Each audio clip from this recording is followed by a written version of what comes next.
I brushed a crease from my forest green linen dress, the only cotton in a room of silk and smugness.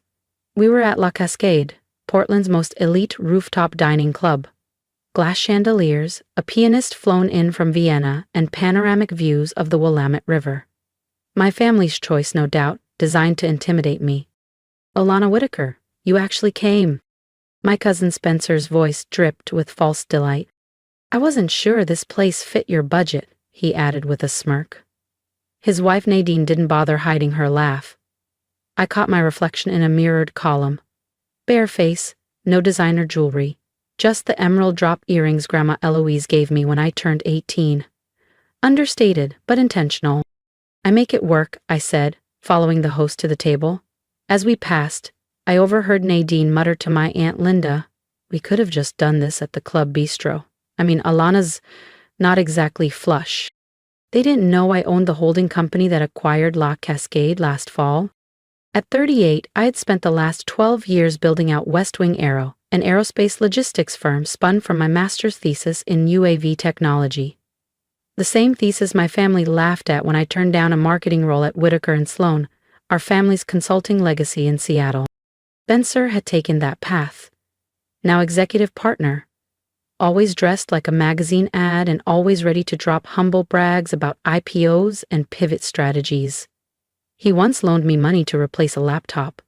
Never let me forget it. "So, Lana," Spencer grinned, swirling his wine. "Still doing that little drone thing?" I let him have his moment. He didn't know West Wing had just secured a $2,400,000,000 0 cents logistics contract with the Department of Defense, or that this very restaurant's rooftop had been the site of our latest drone delivery demo last month, flawlessly executed, live-streamed, and praised by Forbes.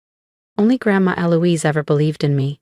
"Don't waste energy proving them wrong," she'd whisper. "Just live in a way they can't ignore."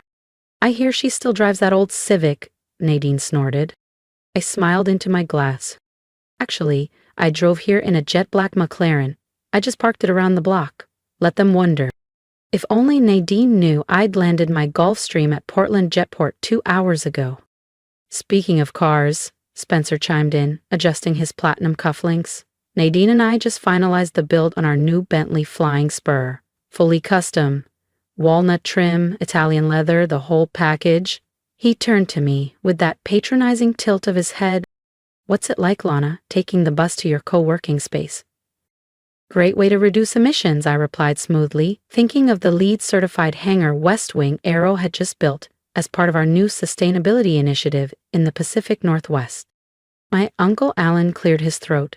"Now, Spencer, don't needle her. Not everyone is made for the stress of high finance.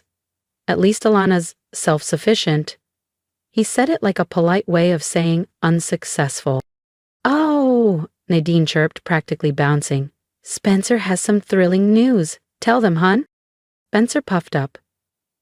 "We're finalizing a deal with Cascade Freight. If it closes, Whitaker and Sloan will manage their entire West Coast supply chain. Huge portfolio, easily 9 figures.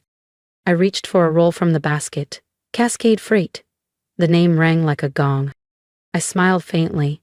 West Wing had completed the acquisition of Cascade under a shell company 6 months ago. They didn't know they were pitching to me. "That's exciting," I said. "When's the meeting?" "Tomorrow," Spencer said, chin high. "Their CEO's flying in on a Gulfstream. People who matter don't fly commercial." If only he knew I was that CEO. And I'd be reviewing their pitch from West Wing HQ with my legal team in real time. "I hear the CEO's identity is totally confidential," Uncle Alan added. "All very cloak and dagger." "That's real influence," Spencer nodded. "Quiet wealth. Real capital." Nadine flagged the waiter. "Alana, there's a nice kale salad that's affordable." "I'll do the chef's tasting menu," I said, perusing the wine pairings. A pause. The tasting menu was $560, 0 cents. "Alana," Aunt Linda whispered, alarmed. "That's steep." "Don't worry," I said, folding my napkin neatly. "I've been saving for this moment." Nadine's smile tightened. "This isn't the time for theatrics, Alana. It's getting a little sad." I'm not performing, I said, meeting her eyes with deliberate calm. Spencer scoffed. What next? You secretly own a jet? Right on cue, his phone buzzed. He glanced at the screen, color drained from his face. Excuse me, he muttered, standing abruptly and heading for the lobby. His voice still carried. What do you mean the Cascade Freight CEO canceled? The meeting's in 12 hours. This is a billion-dollar deal. They can't just... Aha! His voice dropped as he turned the corner. When he returned, the smirk was gone, replaced by a pale, pinched expression. Everything all right? Nadine asked, her tone bright and brittle. Fine, Spencer snapped. Just business. Not really something you'd get, Alana. I took a sip of wine, mentally outlining the email I'd send tonight, on West Wing letterhead, a polite decline of Whitaker and Sloane's proposal. We'd be selecting another firm for our logistics partnership. You know, Nadine said, lurching for a lighter topic, this place is owned by the Cascade Group now. Spencer and I just bought some shares. Didn't we, babe? Spencer straightened slightly, almost 5%, not bad for a long-term hold. How exciting, I said with a pleasant smile, recalling the board meeting where I personally approved their share purchase via a limited entity under West Wing Aero's portfolio. Just then, the waiter returned with a deep burgundy bottle and a crystal decanter.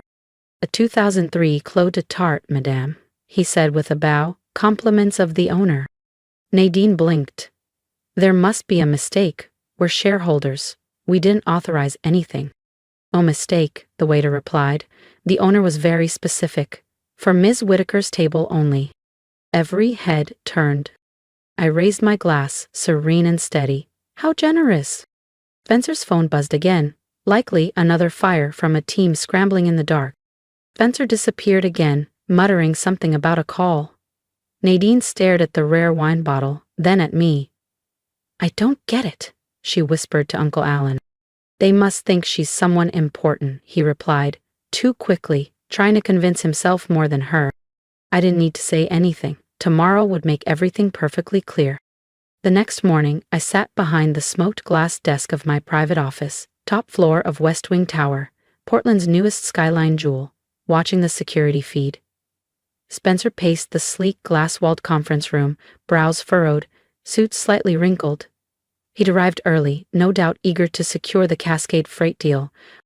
Then Julia's voice came through my intercom.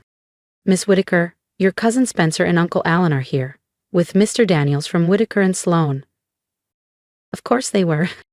If you're wondering what happened when they discovered who was really behind the deal, make sure you subscribe because what came next changed everything.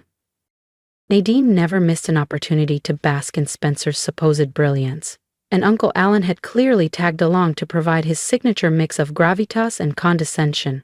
They all believed Spencer was the family's financial star. Perfect, I said. Send them in.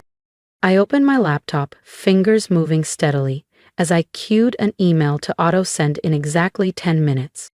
Subject: Pacific Freight Partnership. Dear Mr. Daniels, after thorough evaluation, West Wing Aero has chosen to pursue alternative strategies for our regional supply chain expansion. While we appreciate Whitaker and Sloane's interest, we believe our objectives are better aligned elsewhere. Best regards, Alana Whitaker, CEO, West Wing Aero. 10 years of being brushed off, mocked behind closed doors, smiled at while being dismissed. Let them wonder how they missed it all. I didn't raise my voice. I raised my company.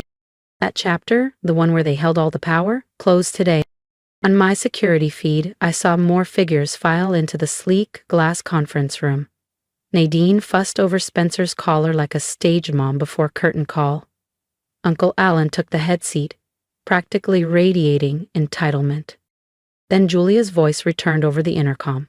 The Cascade team has arrived. Would you like me to send them in? Please do. On screen, 3 of my top executives entered the room. Spencer sprang to his feet, hand extended. Fantastic! We've been eagerly awaiting. Wait, where's your CEO? David Chen, my COO, offered his trademark composed smile. Ms. Whitaker sends her regards. She's decided to address the matter differently. Alana Whitaker? Nadine blinked, her voice uncertain. Right on cue, Spencer's phone buzzed. I watched him read the email, watched his expression unravel in slow motion. This isn't happening, he stammered. They're rejecting us? Perhaps, David said evenly. You should ask Miss Whitaker yourself. A stunned hush fell over the room. Nadine gave a shaky laugh. Alana? What does she have to do with any of this? She wears off-the-rack dresses and drives an old Civic. David tapped his tablet. A projection appeared on the wall behind them. Alana Whitaker, founder and CEO, West Wing Aero. Owner of Cascade Freight, La Cascade Group, and over 60 global subsidiaries. Estimated net worth $8,200,000,000. And then I stepped into the room. The silence shattered like thin ice. Nadine's mouth opened, then shut. Her face had gone sheet white. Spencer dropped into his chair, deflated. Uncle Alan froze, his confidence flickering. Good morning, I said, coolly composed. I believe it's time we had a frank discussion about your behavior, Spencer. Nadine's voice cracked. But you asked to borrow money for a laptop once. What? I smiled. And you offered it. I just never said I needed it. Actually, I corrected Nadine gently. I own the dealership that services that car. The story about borrowing money? Just a bit of theater. You seem to enjoy playing the savior. Spencer finally found his voice. But Cascade Freight, the tower, Yes, I replied, lips curving into a calm smile. The private jet you kept boasting about? It's part of my personal fleet. You probably saw it at the terminal. Built last year by West Wing Aviation. That broke Uncle Alan's silence. So all this time, you've been building an empire? I met his stare head on. While you were busy dismissing my drone obsession, I was becoming one of the largest private aerospace investors in the country. I turned slightly, gesturing toward the floor-to-ceiling windows framing the Portland skyline. Let the city speak for itself. That restaurant group you just invested in, I control 40% of it. The tower where Whitaker and Sloan rents 3 floors, I bought it last spring. That jet company Spencer keeps pitching to, one arm of my vertical integration strategy. Nadine had begun to cry. Her mascara pooled in fine lines. Why didn't you ever tell us? Would you have listened, I asked. You decided I was the underachiever. It was easier to let you think that while I built something you couldn't comprehend. Now, Alana, Uncle Alan began, grasping for control. No, I said, firm. You don't get to rewrite history now, not after letting them humiliate me year after year. I picked up a folder from the table and slid it forward. Let's talk about Whitaker and Sloan. Spencer visibly tensed. My audit team found some interesting irregularities in your latest filings. Nadine snapped her head toward him. What filings? Oh, just the usual. Padded revenue, off-books cash flow, and $3,400,000 0 cents routed to a Cayman account. You've been investigating us? Uncle Alan blurted. Naturally. I vet every potential partner, I said coldly. David stepped forward and handed each of them a copy of the internal report. You'll find everything in the report, I said calmly, eyes on Spencer, including that Cayman transfer, Spencer. Nadine snatched her copy, her hands shaking. Spencer, what is she talking about? Her voice cracked with panic. But he didn't answer. His eyes were locked on the summary page, shoulders hunched, face pale. He knew it was all true. Here's what's going to happen, I said, stepping forward. Spencer will resign from Whitaker and Sloan, effective immediately. If he does so quietly, this report stays internal. And if he doesn't? Nadine asked, barely above a whisper. I gave a small shrug. Well, let's just say the SEC tends to take a special interest in off-ledger accounts and falsified revenue. You have no right, Uncle Alan muttered, his voice brittle. Actually, I said, pressing a button on the conference speaker, I do. Julia, initiate Operation Groundwork. Right away, Miss Whitaker, came her crisp reply. Operation what? Nadine whispered. I faced the room and said, West Wing Arrow is publicly announcing its controlling interest in Whitaker and Sloan, effective immediately. A comprehensive audit and executive restructuring will commence this afternoon with top leadership. Uncle Alan sank into his chair, losing color. Are you taking over? This firm is our legacy. No, I said calmly.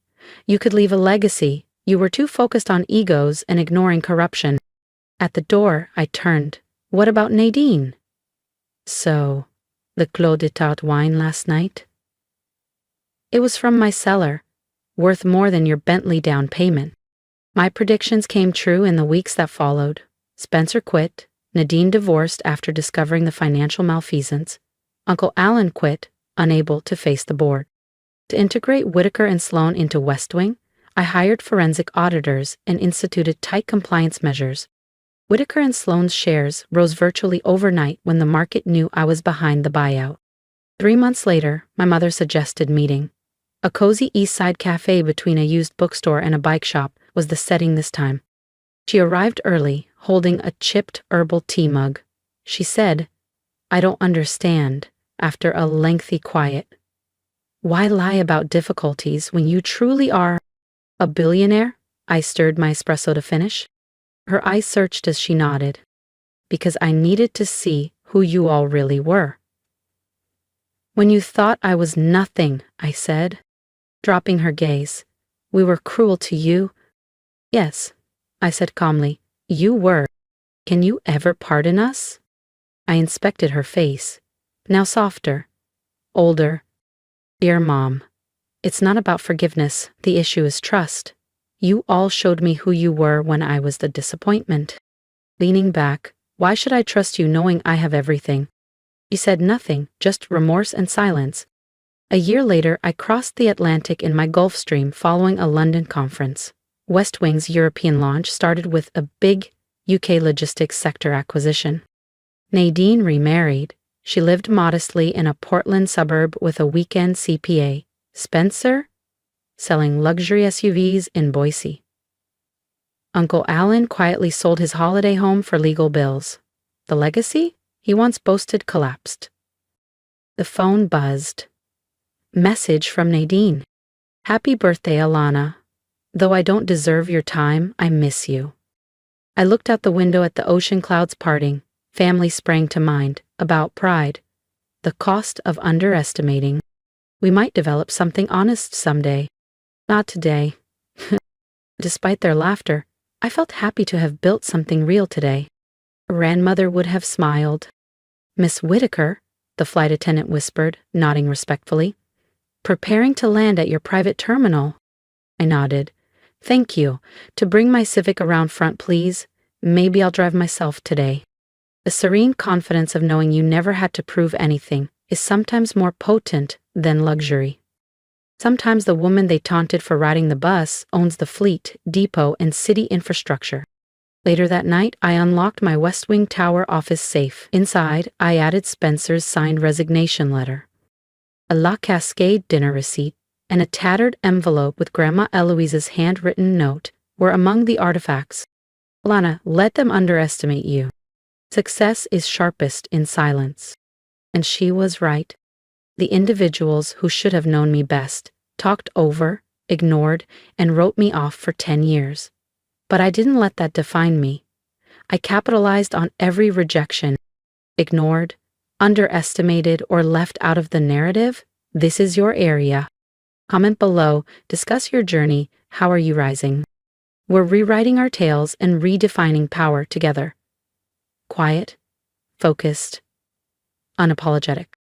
Subscribe if you value creating with intention, rising quietly, and standing firm when it matters. Your input matters. Remember, the world may dismiss your beginning, but not your ending. Sometimes quiet is louder than applause.